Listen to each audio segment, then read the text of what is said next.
Hello नमस्कार दोस्तों। आज हम बात करने वाले हैं म्यूचुअल फंड के बारे में। म्यूचुअल फंड होता क्या है और आज हम केवल और केवल म्यूचुअल फंड की बात करेंगे।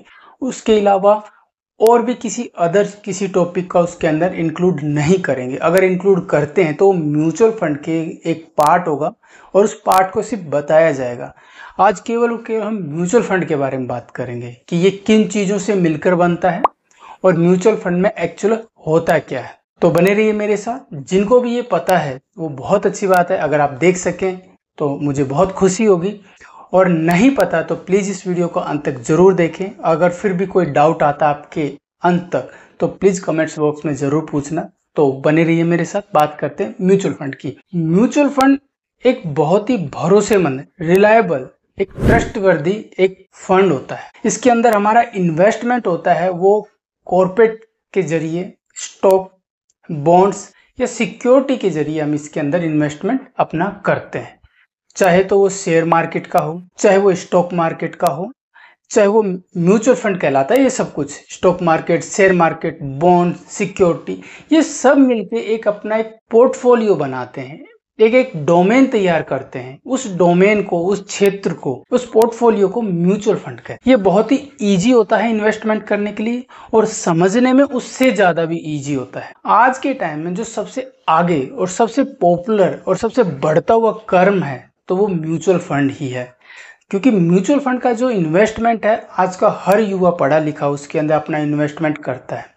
आज से 5 साल, 10 साल या 15 साल पहले हम जाते हैं तो म्यूचुअल फंड से लोग भागते थे, क्योंकि पहले लोग गोल्ड में ज़्यादा इन्वेस्टमेंट करते थे या एफडी में ज़्यादा इन्वेस्टमेंट करते थे या पोस्ट ऑफिस की स्कीम में ज़्यादा इन्वेस्टमेंट करते हैं। म्यूचुअल फंड एक तरीके का रिस्क होता है और आज भी पुराने लोगों से आप पूछोगे तो म्यूचुअल फंड एक तरीके का रिस्क ही माना जाता है। लेकिन एक्चुअल ऐसा नहीं होता है, क्योंकि अब जो लोग हैं वो इसको पढ़कर, अच्छी तरीके से समझकर फिर इसमें इन्वेस्टमेंट करते हैं और वो प्रॉफिट भी कमाते हैं। इन सभी चीज़ों को म्यूचुअल फंड में इंक्लूड किया जाता है। अब बात करते हैं म्यूचुअल फंड के स्ट्रक्चर के बारे में। ओपन एंडेड म्यूचुअल फंड में क्या होता है कि हम इसमें कभी भी अपना इन्वेस्टमेंट कर सकते हैं और कभी भी अपना इन्वेस्टमेंट निकाल सकते हैं। तो ये बिल्कुल एक तरीके का फ्री होता है, यानी कि हमें इसमें इन्वेस्टमेंट में करते वक्त भी कोई बाउंडेशन नहीं होती और पैसा निकालते वक्त भी कोई बाउंडेशन नहीं होती।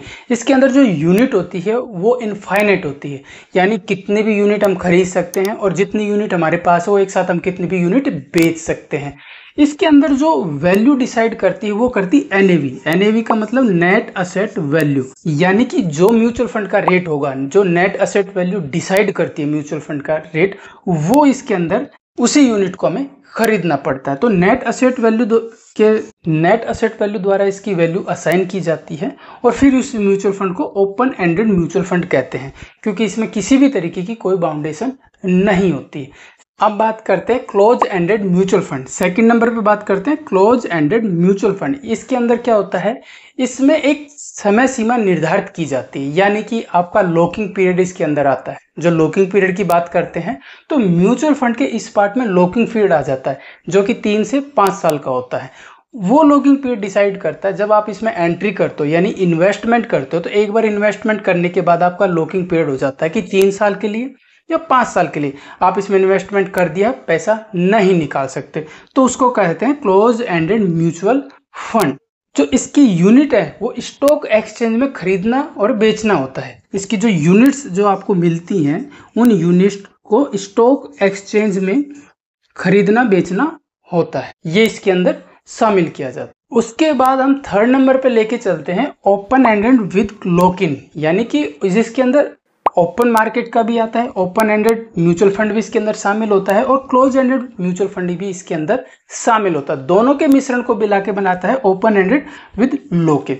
इसको इंटरवल फंड भी बोला जाता है। इंटरवल फंड क्यों बोला जाता है, क्योंकि इसके अंदर इन्वेस्टमेंट के लिए एक स्पेसिफिक टाइम होता है, उसी टाइम में इसका इन्वेस्टमेंट होता है। तो अगर इसकी बात करें open ended with lock in period में या फिर इंटरवल में, इसके अंदर कोई भी एक टाइम होता है। जैसे बॉन्ड्स में होता है, जैसे सॉवरेन गोल्ड बॉन्ड हो गया, जो सॉवरेन गोल्ड बॉन्ड हो गया ना, उसके अंदर एक टाइम होता है कि आपको 2 महीने या 3 महीने में एक बार गवर्नमेंट उस चीज़ को लॉन्च करती है, सॉवरेन गोल्ड बॉन्ड को। तो वो चीज़ इसके अंदर आती है। तो सॉवरेन गोल्ड बॉन्ड जैसे कि उसका टाइम होता है कि साल में 6 बार निकलेगा, 5 बार निकलेगा, 7 बार निकलेगा, तो उसका एक स्पेसिफिक टाइम होता है। तो वो चीज़ें इसके अंदर शामिल होती है, उन्हें कहते हैं open ended with lock in period. और क्लोज एंडेड म्यूचुअल फंड कौन से होते हैं? जिनके लिए टाइम 3 से 5 साल का फिक्स होता है, उससे पहले पैसा आप नहीं निकलवा सकते। जैसे कि ईएलएसएस को हम इसके अंदर काउंट कर सकते हैं, क्योंकि ईएलएसएस में 3 साल का टाइम फिक्स होता है, उसमें पैसा हम नहीं निकलवा सकते। ओपन एंडेड म्यूचुअल फंड में यानी कभी भी पैसा निकलवा लो, कभी भी पैसा डाल दो इसके अंदर। तो जैसे कोई इक्विटी में पैसा हम लगाते हैं, तो वो चीज़ें इसके अंदर भी शामिल की जा सकती है, यानी इनके अंदर बिल्कुल फ्री होता है, कभी पैसा डालो कभी पैसा निकालो, कोई टाइम की बाउंडेशन नहीं है, कोई लॉकिंग पीरियड नहीं है। सेकंड पे आते हैं तो लॉकिंग पीरियड देता है 3 से 5 साल का, आपको यहाँ बनना पड़ जाएगा। ईएलएसएस में 3 साल का होता है और एटीसी के तहत इसमें आपको टैक्स में रिबेट भी मिलती है। अगर इन दोनों का मिश्रण तैयार किया जाए तो open ended with locking period, यानी कि इसके अंदर दोनों चीज़ें शामिल होता है, और ये एक इंटरवल के टाइम पे ही आपको मिलता है, यानी कि साल में एक स्पेसिफिक टाइम आएगा, उसी टाइम पे आप इसे खरीद सकते हो और बेच सकते हो। तो उम्मीद है आपको ये स्ट्रक्चर समझ में आ गया होगा। म्यूचुअल फंड का ये स्ट्रक्चर इन तीनों को मिला के बनता है, इन तीनों को पूरी तरीके से कंबाइंड किया जाता है, तब म्यूचुअल फंड बनता है। देखिए मैंने जो चीज़ बताई है वो बिल्कुल तरीके से श्योरिटी तरीके से आपको एकदम इजी टू वे में बताई है, आपको पूरी तरीके से समझ में आ जाएगी कि म्यूचुअल फंड की हम बात कर रहे हैं। देखिए पहले मैंने बता दिया था म्यूचुअल फंड के अलावा हम दूसरी चीज को ऐड नहीं करेंगे। म्यूचुअल फंड किस तरीके से बना, यानी कि पूरा उसका क्षेत्र किस तरीके से उसका स्ट्रक्चर तैयार हुआ है। तो जो स्ट्रक्चर में क्या चीजें आती है, स्ट्रक्चर में भाई ऐसा इन्वेस्टमेंट कभी भी इन्वेस्टमेंट करे वो भी म्यूचुअल फंड में शामिल किया जाता है। ऐसा स्ट्रक्चर कि टाइम बाउंडेशन में बंधा हो, उससे पहले पैसा नहीं निकाल सकते, वो भी शामिल किया जाता है। और एक ऐसा स्ट्रक्चर भी इसके अंदर आता है जो टाइम में तो बंधा हो लेकिन एक पर्टिकुलर टाइम में बंधा हो। तो ये इसके स्ट्रक्चर की बातें हो गई। अब बढ़ते हैं आगे। अब इसमें बात करते हैं इसके ऑब्जेक्ट के बारे में। पहले स्ट्रक्चर की किस तरीके से स्ट्रक्चर बना, अब स्ट्रक्चर के अंदर चलते हैं। म्यूचुअल फंड के स्ट्रक्चर के अंदर जाने के बाद जो पहला पायदान मिलता है वो मिलता है इन्वेस्टमेंट ऑब्जेक्टिव। इन्वेस्टमेंट ऑब्जेक्टिव किन चीजों से मिलकर बना होता है?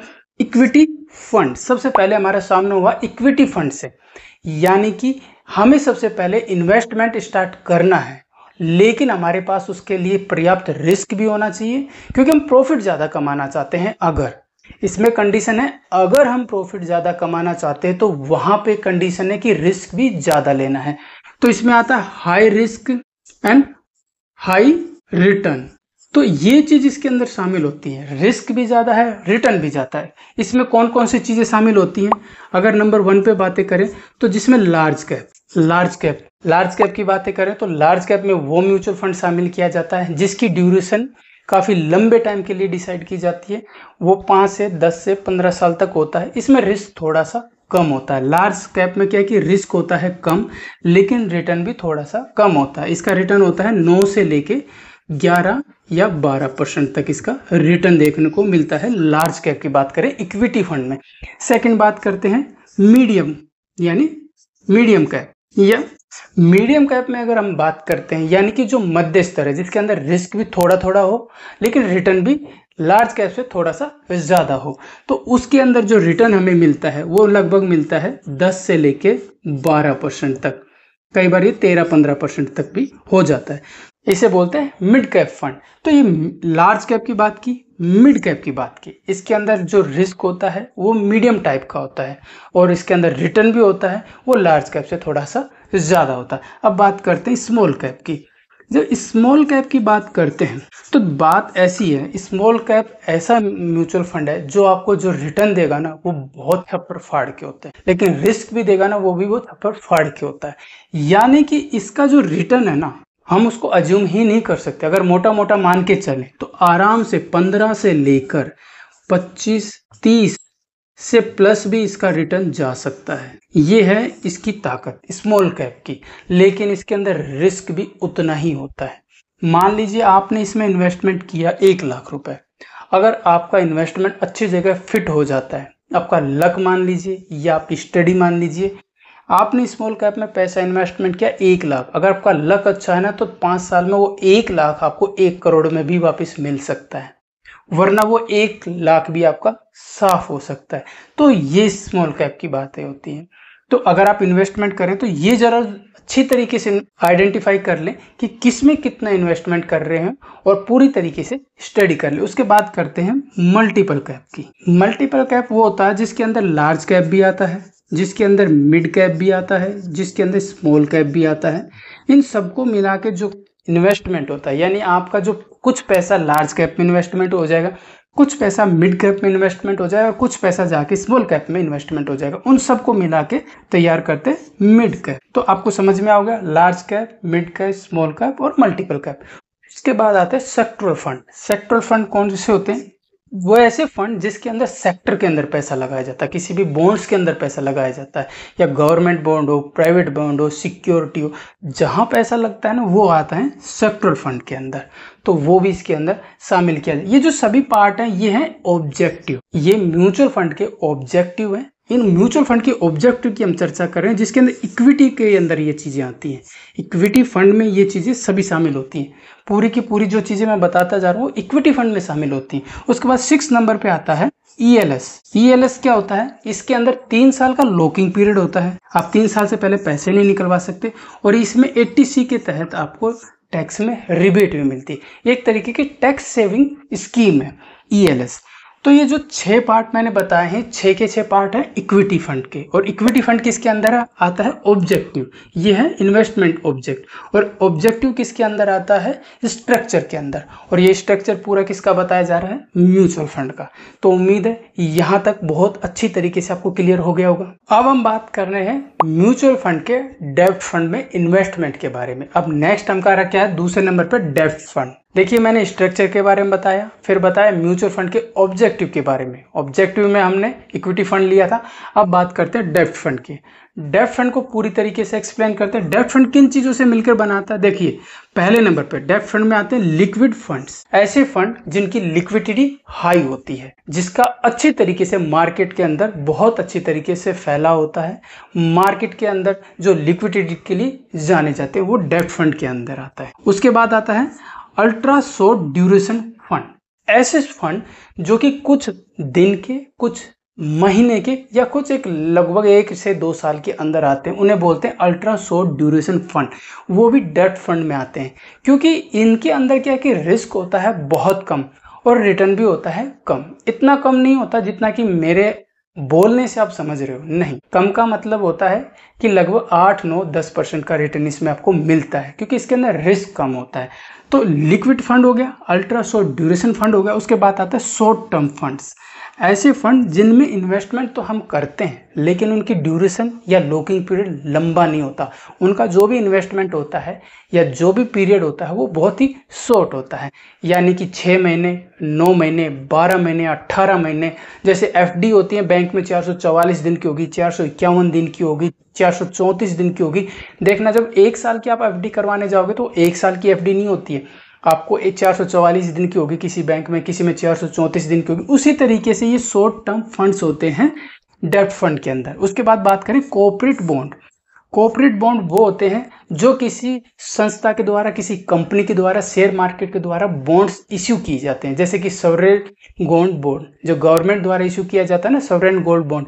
उसी तरीके से या तो गवर्नमेंट द्वारा इश्यू किए जाए या बॉन्ड प्राइवेट कंपनी द्वारा इश्यू किया, किसी के द्वारा जब इश्यू किए जाते हैं उन्हें बोलते हैं कॉर्पोरेट बॉन्ड फंड।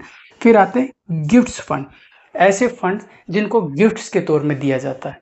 ये चाहे गिफ्ट्स आप किसी को भी दे रहे हो लेकिन इनके ऊपर एक तरीके का मतलब इन्वेस्टमेंट तो हम करते हैं लेकिन रिटर्न इतना हाई नहीं होता।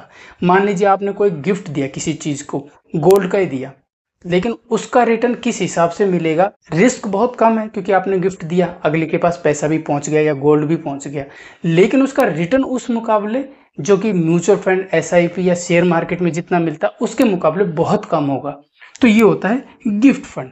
तो ये डेब्ट फंड में मैंने शामिल किए हैं 5 fund: liquid fund, ultra short duration fund, short term funds and corporate bond funds and gift fund. इनको मिला के बनता है डेब्ट फंड। ये म्यूचुअल फंड का एक पार्ट होता है। अब हम म्यूचुअल फंड के पार्ट की बात करने वाले हैं हाइब्रिड फंड। ऐसे फंड जो इक्विटी और डेब्ट फंड दोनों को मिला के तैयार किए जाते हैं, दोनों में हमारा इन्वेस्टमेंट होता है। तो हम बात करेंगे हाइब्रिड फंड का। हाइब्रिड फंड में क्या होता है कि इसके अंदर इक्विटी में भी हमारा इन्वेस्टमेंट होता है। इक्विटी में जाके कहाँ इन्वेस्टमेंट होगा, जैसे लार्ज कैप हो गया, मिड कैप हो गया, स्मॉल कैप हो गया, इसके अंदर जाके हमारा इन्वेस्टमेंट होता है। फिर आता है डेब्ट। डेब्ट में कहाँ होता है, गवर्नमेंट बॉन्ड्स में हो गया, सेक्टरल बॉन्ड्स में हो गया। तो इसमें हमारे बॉन्ड्स में पैसे जाके लग जाते हैं। तो इसके अंदर क्या है कि मीडियम रिस्क होता है, मीडियम रिटर्न होता है। क्योंकि हमारा जहाँ इक्विटी में पैसा लगता है वहाँ तो रिस्क है, लेकिन जहाँ डेब्ट फंड में लगता है वहाँ हमारा रिस्क बहुत कम हो जाता है। तो ये प्रॉफिट अच्छा खासा देते हैं। अगर आप हाइब्रिड फंड में इन्वेस्टमेंट कर रहे हो तो आप एक तरीके से पूरे मार्केट को कैप्चर करके चल रहे हो, जिसके अंदर आप इक्विटी भी ले रहे हो, जिसके अंदर आप डेब्ट फंड भी ले रहे हो। हाइब्रिड फंड के अंदर कौन कौन से फंड्स होते हैं, जैसे कि aggressive fund, aggressive hybrid fund हो गया, कंजर्वेटिव फंड्स हो गए, बैलेंस एडवांटेज फंड्स हो गए और एट्रीब्रेज फंड्स हो गए। ये कुछ फंड है जो फंड मिलके हाइब्रिड फंड बनाते हैं। ये सारे के सारे फंड जो मैंने बताए, एग्रेसिव हाइब्रिड फंड हो गया, कंजर्वेटिव फंड्स हो गया, बैलेंस एडवांटेज फंड हो गया, एट्रीब्रेज फंड हो गया, ये जितने भी फंड्स हैं ये होते हैं हाइब्रिड फंड। इन सब के अंदर इक्विटी भी शामिल होती है, डेब्ट फंड भी शामिल होता है। दोनों जगह हमारा पैसा इन्वेस्टमेंट होता है अगर हम इन फंड में किसी को भी चुनते हैं। तो ये फंड अच्छा खासा प्रॉफिट देते हैं। अगर आप म्यूचुअल फंड में, हाइब्रिड फंड में जाते हो तो एक तरीके से पूरे मार्केट को कैप्चर करते हो। उम्मीद है ये चीज़ बहुत अच्छी तरीके से समझ में आ गई कि हाइब्रिड का फंड क्या होता है। हाइब्रिड का मतलब है दोनों जगह आप अपना पैसा इन्वेस्टमेंट कर रहे हो अगर इस फंड को चूज करते हैं तो। अब हम बात करते हैं म्यूचुअल फंड के उस पार्ट के बारे में जो सबसे इंपॉर्टेंट है आपके कॉर्पस को बनाने के लिए। किसी भी जगह अगर म्यूचुअल फंड में हम इन्वेस्टमेंट करते हैं तो यही पार्ट होता है जो हमारे कॉर्पस को खड़ा करता है। हमारे इन्वेस्टमेंट का जो स्ट्रक्चर सारा खड़ा है वो केवल इस पार्ट पे है, जिसे बोलते हैं टाइम, समय, ड्यूरेशन। हम कितना दे रहे हैं, यानी कि कितना हम उसके अंदर पेशेंस लगा के रखे हुए हैं। अगर हम बात करते हैं लॉन्ग टर्म की, अगर हम इसमें लॉन्ग टर्म का इन्वेस्टमेंट लेके चलते हैं तो कम से कम 5 से लेकर 15-20 साल तक अगर इसमें इन्वेस्टमेंट करते हैं तो यकीन मानिए आपके पास डेफिनेट एक बहुत अच्छा, बहुत ही भारी अच्छा कॉर्पस आपको रिटर्न में मिलेगा अगर आप लॉन्ग टर्म का ड्यूरेशन लेके चलते हो। वही बात करते हैं मिडिल टर्म। मिडिल टर्म में क्या होता है, 3 से लेके 5 साल तक आपका ड्यूरेशन होता है। ऐसा इन्वेस्टमेंट जो आपको ज़्यादा बड़े टाइम तक नहीं चाहिए, जैसे कि ELSS हो गया, इसका 3 साल तक के लिए होता है। सॉवरेन गोल्ड बॉन्ड हो गया, लगभग 5 साल और 8 साल तक के लिए होता है। तो ऐसा फंड जिसमें इन्वेस्टमेंट आपका मीडियम टर्म के लिए होता है। फिर बात करते हैं शॉर्ट ड्यूरेशन। शॉर्ट ड्यूरेशन का क्या मतलब होता है, जो आप इन्वेस्टमेंट करते हो शॉर्ट टाइम के लिए। तो ये ड्यूरेशन होता है 0 से लेकर 6 महीने के लिए, लगभग 1 साल के लिए, लगभग 1.5 साल के लिए। केवल आप इतना ही इन्वेस्टमेंट इसमें करते हो। अब म्यूचुअल फंड में एक अदर पार्ट्स भी लेके चलते हैं। अगर 5th नंबर पे बात करें, मैंने इसमें शामिल किया है अदर्स जोन में भी देखे, क्योंकि ये भी एक म्यूचुअल फंड ही होता है जिसे हम इंडेक्स फंड कहते हैं। ये भी पूरी तरीके से म्यूचुअल फंड का पार्ट होता है। मैं इसके बारे में आपको इंक्लूड करते हुए बताता हूँ, क्योंकि जब हम म्यूचुअल फंड की चर्चा कर सकते हैं तो बिना इंडेक्स फंड के म्यूचुअल फंड पूरा नहीं हो सकता। तो इसे हम अदर कैटेगरी में रख रहे हैं। इसकी बात करते हैं इंडेक्स फंड। इंडेक्स फंड क्या होता है, जो किसी पर्टिकुलर इंडेक्स को फॉलो करता हो, यानी पर्टिकुलर किसी ट्रैक को फॉलो करता हो, किसी इंडेक्स को फॉलो करता हो, उनको कहते हैं इंडेक्स फंड। जैसे कि निफ्टी 50, निफ्टी 50 एक इंडेक्स फंड है, यानी कि इसके अंदर टॉप की 50 कंपनियां आती हैं। उन टॉप की 50 कंपनियों में जो हमारा इन्वेस्टमेंट होता है, अगर हम इंडेक्स फंड को लेते हैं, ध्यान से सुनना, अगर इंडेक्स फंड में हम पैसा लगाते हैं तो उन टॉप की 50 में हमारा पैसा लगे, जैसे सेंसेक्स हो गया, ये भी एक इंडेक्स हो गया। तो इनमें जो पैसा इन्वेस्टमेंट करते हैं वो पैसा हमारा इस पर्टिकुलर निफ्टी 50 में लग गया, सेंसेक्स में लग गया, यानी हम किसी ट्रैक को फॉलो कर रहे हैं। जैसे ETF हो गया, एक्सचेंज ट्रेडेड फंड, ये भी एक इंडेक्स को फॉलो करता है। ETF में जैसे गोल्ड ETF हो गया, किसी कंपनी का ETF हो गया, तो वो भी एक तरीके का इंडेक्स फंड कहलाता है। और fund of funds, fund of funds में क्या होता है कि हम एक फंड्स को किसी दूसरी कंपनी या दूसरे फंड में इन्वेस्टमेंट करते हैं, तो उसे बोलते हैं fund of fund, index fund. तो ये भी एक म्यूचुअल फंड का पार्ट है, इंडेक्स फंड। इस पर मैंने सेपरेट वीडियो बनाई है बहुत अच्छी तरीके से। मैं इसमें बता रहा हूँ कि ये एक म्यूचुअल फंड का पार्ट होता है, मोटी मोटी तौर पे मैं आपको यही बताया कि इंडेक्स फंड की क्या शामिल होता है कि भाई ये एक इंडेक्स को फॉलो करता है। ये इंडेक्स आपको निफ्टी 50 हो सकता है, सेंसेक्स हो सकता है, इसके अंदर ETF भी आ जाता है, फंड ऑफ फंड्स भी आता है। तो सारे चीज़ मिलकर एक तरीके का म्यूचुअल फंड तैयार करते हैं, उसमें हमारा इन्वेस्टमेंट होता है। अब वो बात हम पे आती है कि हम अपनी इंटेलिजेंसी से, हम अपने कॉन्फिडेंस से कितनी स्टडी करते हैं और किस फंड को चूज़ करते हैं। पर एक यकीन मान लीजिए, जिस भी फंड को हम चूज़ करते हैं उस पे हमें अपना 100% देना बहुत ज़रूरी है, क्योंकि जब तक हम अपना 100% नहीं देगा हमें रिटर्न नहीं मिल सकता। तो आज मैंने आपको जितना भी बताया, तो उम्मीद है मैंने पूरी तरीके से म्यूचुअल फंड को अच्छी तरीके से समझा दिया होगा। फिर भी कोई डाउट है तो प्लीज़ कमेंट्स में ज़रूर पूछना। मिलते हैं एक नए वीडियो के साथ, नए इन्फॉर्मेशन के लिए। जब तक के लिए धन्यवाद।